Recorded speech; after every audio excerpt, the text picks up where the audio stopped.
हाँ जी दोस्तों, तो कैसे हैं आप सब। तो आज लास्ट लेक्चर लेंगे अपन chapter number 2 class 12 business studies का। मैं आपको ऑलरेडी बता चुका हूँ हेनरी फेयोल ने क्या प्रिंसिपल दिए, एफडब्ल्यू टेलर ने क्या किया, दोनों में डिफरेंसेस क्या था, फीचर्स क्या थे। आज हम चलते हैं लास्ट टॉपिक पे। इसको खत्म करने के बाद हम पूरे चैप्टर का रिवीजन लेंगे और क्लास को कंप्लीट करेंगे। फिर अपन चलेंगे इसके केस स्टडीज कैसे करी जाती है। तो मेरे साथ साथ चलना। हमारा जो लास्ट टॉपिक है वो है topic that is significance of principles of management. यानी कि प्रिंसिपल्स ऑफ मैनेजमेंट के क्या सिग्निफिकेंस होते हैं। तो क्वेश्चन क्या बनेगा, significance of principles of management. आपको बस एक बात याद रखनी है, इसको और भी ये बोला जा सकता है, that is importance of principles of management. यानी कि मैनेजमेंट के प्रिंसिपल की इंपॉर्टेंस क्या है, importance of principles of management. तो आपको बात क्या याद रखनी है, आपको याद रखनी है हमारी जो टीम थी वो थी राजस्थान रॉयल्स। राजस्थान रॉयल्स। तो राजस्थान रॉयल्स जब भी जयपुर में खेलती थी ना भाई साहब, मैं बता नहीं सकता उन्होंने एक मैच भी नहीं हारती थी और टॉप का परफॉर्मेंस करती थी। कहां पे, जब जयपुर में खेलती थी राजस्थान रॉयल्स। तो एक बार तो सचिन तेंदुलकर ने पूछ लिया था कि मैं रेसिपी जानना चाहता हूं राजस्थान रॉयल्स हमेशा क्यों जीतती है। तो आपको याद रखना है, राजस्थान रॉयल्स जयपुर में इसलिए जीतती थी क्योंकि वो सारे प्रिंसिपल्स को अप्लाई करती थी। याद रखना, क्वेश्चन पूछा जाएगा importance of principles of management. आपको बस आंसर देना है, दैट इज कि अगर हमने प्रिंसिपल्स ऑफ मैनेजमेंट को फॉलो किया, अगर हमने प्रिंसिपल्स ऑफ मैनेजमेंट को फॉलो किया तो हम टॉप पे रहेंगे। तो राजस्थान रॉयल्स कहां पे टॉप पे थी, जब भी वो एसएमएस में खेलती थी कैसा परफॉर्म करती थी, टीओपी। याद रखना, एसएमएस टॉप, एसएमएस टॉप। तो what are the importance of principles of management, answer क्या दोगे, SMS top, SMS top. Number 1, जितने भी हमारे डिसीजंस आते हैं ना, वो डिसीजन कैसे आते हैं, साइंटिफिक डिसीजंस आते हैं। आपको पता ही है, एफडब्ल्यू टेलर ने तो बोला ही था कि science not a rule of thumb, pure science है। तो जो डिसीजंस आएंगे वो साइंटिफिक आएंगे, तो हर बिजनेस इसके ऊपर ट्रस्ट कर सकता है। नंबर 2, एम से होता है मीटिंग इन्वायरमेंट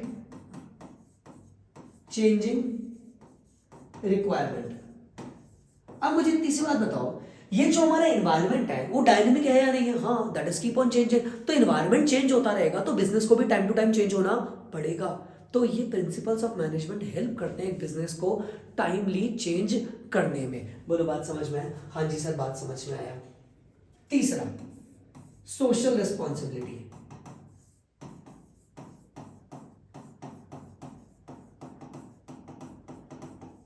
सोशल रिस्पॉन्सिबिलिटी, आपको पता है आज की डेट में सोशल अवेयरनेस को बहुत बड़ा रोल आ चुका है। हर बिजनेस को सोशल रिस्पॉन्सिबिलिटी फुलफिल करनी पड़ती है, यानी कि अपने एम्प्लॉय का ध्यान रखना, इन्वायरमेंट का ध्यान रखना, कस्टमर का ध्यान रखना, उनका टेक केयर करना, आफ्टर सेल सर्विसेज देना। तो ऐसा बोला जाता है कि अगर आप प्रिंसिपल्स ऑफ मैनेजमेंट को फुलफिल करते हो तो सोशल रिस्पॉन्सिबिलिटी अपने आप साथ साथ फुलफिल हो जाएगी। जैसे प्रिंसिपल ऑफ इक्विटी, सब बराबर, I should be converted into we, सब बराबर, रेमुनरेशन फेयर होनी चाहिए एम्प्लॉय के लिए। अच्छा, तो यही बोल रहे हैं, आप तो प्रिंसिपल्स ऑफ मैनेजमेंट को फॉलो करो, आपके जितने भी प्रिंसिपल्स या फिर सोशल रिस्पॉन्सिबिलिटी है वो अपने आप ही फुलफिल हो जाएंगे। टॉपिक क्या था, what are the importance of principles of management या फिर significance of principles of management. तो हमने आंसर दिया एसएमएस टॉप। एसएमएस में कैसा परफॉर्म करते हैं बेटी, टॉप। टी से management training and education, management training and education. एक बात ध्यान से रखना, ये प्रिंसिपल्स ऑफ मैनेजमेंट होते हैं ना, काफी बड़ा रोल प्ले करते हैं एक मैनेजमेंट को ट्रेन करने में, कैसे काम किया जा रहा है। यानी कि एक मैनेजमेंट को अगर एक्सपीरियंस चाहिए तो एक्सपीरियंस उसको सिंपली मिल कैसे सकता है, प्रिंसिपल्स ऑफ मैनेजमेंट को फॉलो करके। यानी कि just follow the principle of management, आपका एम्प्लॉय एजुकेटेड भी होता जाएगा, साथ साथ में ट्रेन भी होता जाएगा। ओ से optimum utilisation of resources. Optimum utilisation of resources, आप सबको पता होना चाहिए कि रिसोर्सेस जो होते हैं ना, दे आर वेरी लिमिटेड। कैसे हैं, वेरी लिमिटेड।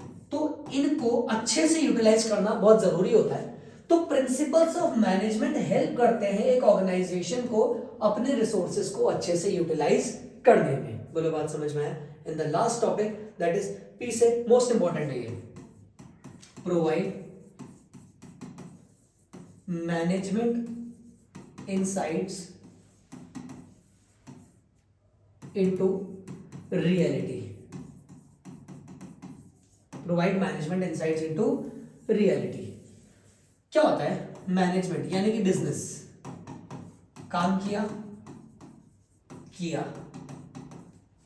गलती हुई, हाँ होती है गलतियां तो यही बोलता है कि मैनेजमेंट क्या करता है, काम करता है, गलतियां करता है, और इन्हीं गलतियों से सीख के पास्ट में जो गलतियां करी है उन्हीं गलतियों से लर्न करके अपने प्रिंसिपल्स ऑफ मैनेजमेंट में चेंजेस करता है या फिर डेवलपमेंट करता है। यानी कि मैंने कुछ काम किया, पास्ट में मिस्टेक हुई, उन्हीं मिस्टेक को आगे जाके ठीक करने को बोला जाता है provide management insights into reality.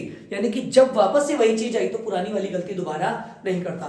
यानी कि आपने एक बार काम किया, बिजनेस में दिक्कत आई, आपने प्रिंसिपल लगा रखा तो आपको पता होगा पहले गलती कहाँ हुई है और इस बार वो गलती नहीं करनी। इसको बोला जाता है provide management insights into reality.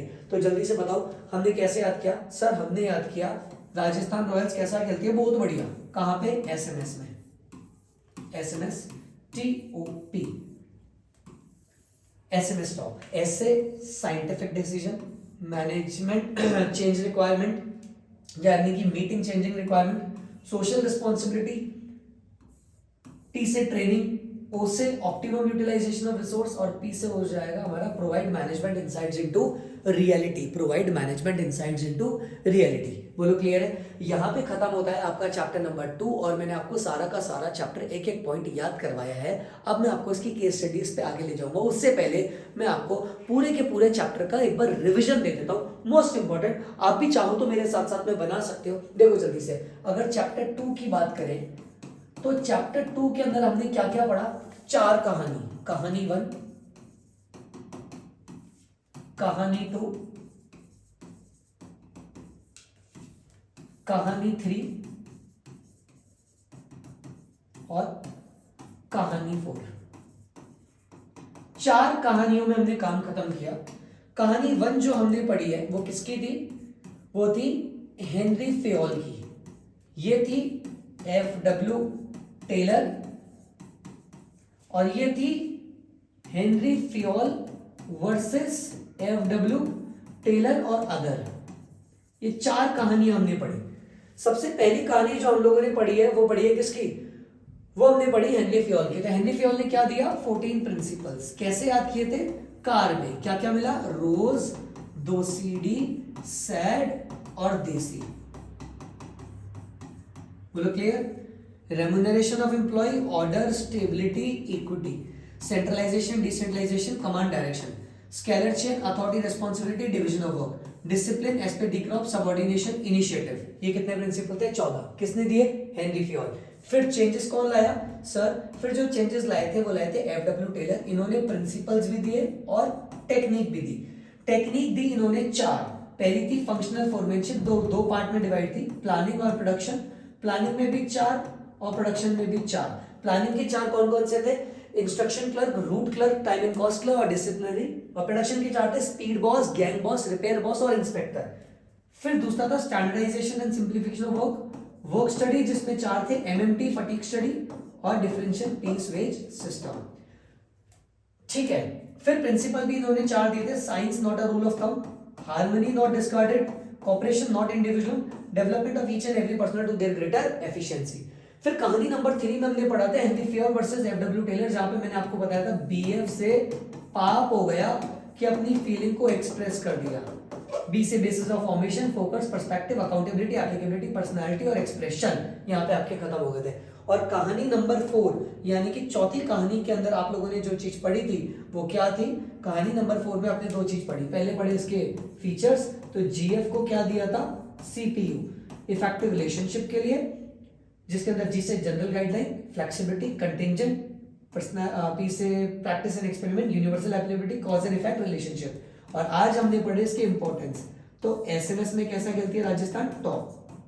Scientific, meeting requirement, social responsibility, T से हो जाएगा training, optimum utilisation of resource और P से हो जाएगा हमारा provide management insights into reality. और ये रहा पूरा का पूरा आपका चैप्टर नंबर 2 एक बार में। तो जिस तरीके से मुझे याद है उसी तरीके से आपको भी याद हो जाना चाहिए। 2 मिनट के अंदर अंदर पूरा रिवीजन करा दिया। एग्जाम से पहले आपको भी ऐसे ही करना है। जब तक ये याद नहीं होगा तब तक आप केस स्टडीज के ऊपर नहीं आ सकते। ऐसे माइंड मैपिंग अपने आप से करना बहुत ज्यादा जरूरी है। कहानी वाइज जैसे भी आप करना चाहो करना, लिखो खुद से, मुझे भेजो, फिर मैं आपको केस स्टडीज भी कराता हूँ और नए चैप्टर पे भी लेके चलता हूँ। जल्दी से जाके कंप्लीट कर लीजिए, नोट्स मुझे भेज दीजिए।